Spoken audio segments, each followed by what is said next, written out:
Everyone's talking about a new superbloc: China, Russia, and North Korea. On paper, they look like a rising wall against the West, but look closer and you'll see cracks. Deep ones. Today, we're breaking down what's really holding this trio together, and what might pull them apart. First, let's get something straight. This isn't a NATO-style alliance with a shared command and ironclad promises. It's a convenience partnership. 3 countries moving closer because they share enemies and short-term needs. Think of it like 3 neighbors who don't trust the police, but don't really trust each other either. It's not a treaty alliance, more like a tactical alignment. So why the warming ties? They are sharing grievances. All 3 oppose a Western-led order that limits their power. They are circumventing sanctions pain. Russia and North Korea need markets, fuel, food, and tech. If they're careful about it, China can provide some of that. The message they're sending is, together. They project strength and try to scare rivals into hesitation. They are creating leverage. Each gets bargaining chips. Russia gets ammo and political cover. North Korea gets attention and aid. China gets a distracted West and cheaper energy. Here's where it breaks down. The next 6 forces that bring them together also create friction. 1. Different goals.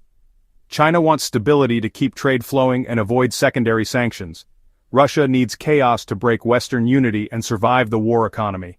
North Korea wants regime survival and headlines, often through risky missile tests. These goals don't always align. 2. Power imbalance. China's economy dwarfs Russia's and North Korea's combined. That makes Beijing the banker and the bouncer. Moscow hates playing junior partner. Pyongyang resents being a pawn. 3. Trust deficit. History isn't kind here. Border spats, broken promises, and espionage scars run deep. They cooperate, but with one hand on the plug. 4. Sanctions risk. China wants access to global finance. If Beijing is seen openly arming Moscow or busting sanctions for Pyongyang, it risks real economic blowback. Expect lots of gray zone trade, front companies, and deniability, never a firm embrace. 5. Technology gaps. Russia's high-tech supply chains are strained. North Korea's tech is limited. China leads in some areas but still relies on global inputs. Their output, so to speak, is sharing sensitive tech risks, leaks, and reputational costs. 6. Logistics and geography. Moving bulky goods across fragile rail links or exposed sea routes leaves fingerprints. The more help they give each other, the more visible and vulnerable they become. Let's spotlight where this could blow up. Arms for energy deals. North Korea wants fuel and food, Russia wants shells and rockets. China doesn't want to be blamed for either. If support gets too obvious, Beijing could quietly tighten the spigot, angering both. Who leads? Russia wants to look strong, China wants to be strong. If Moscow drifts too far into dependency, expect resentment and sabotage by silence. North Korea's nuclear brinkmanship complicates China's diplomacy and risks more missile defenses in the region, which Beijing opposes. Kim's surprise factor is a feature for Pyongyang, but a bug for everyone else. Outside pressure is one thing, inside pressure is another. Economies under strain. Russia's war economy is expensive. North Korea fights constant shortages. China faces slower growth and youth unemployment. Domestic needs can limit foreign adventures. Elite politics. Leaders must keep key insiders happy. Deals that look generous to partners can trigger pushback at home. Demographics is key for Russia and China facing aging populations. North Korea faces chronic malnutrition. Long wars and big giveaways don't mix well with shrinking stressed societies. On screen, unity looks easy. Photos, handshakes, and military parades. In reality, each move carries trade-offs. Every train car of ammo risks a satellite photo and new sanctions. Every cheap oil shipment signals dependency. Every joint statement raises expectations they can't or won't meet. How might this alliance stumble?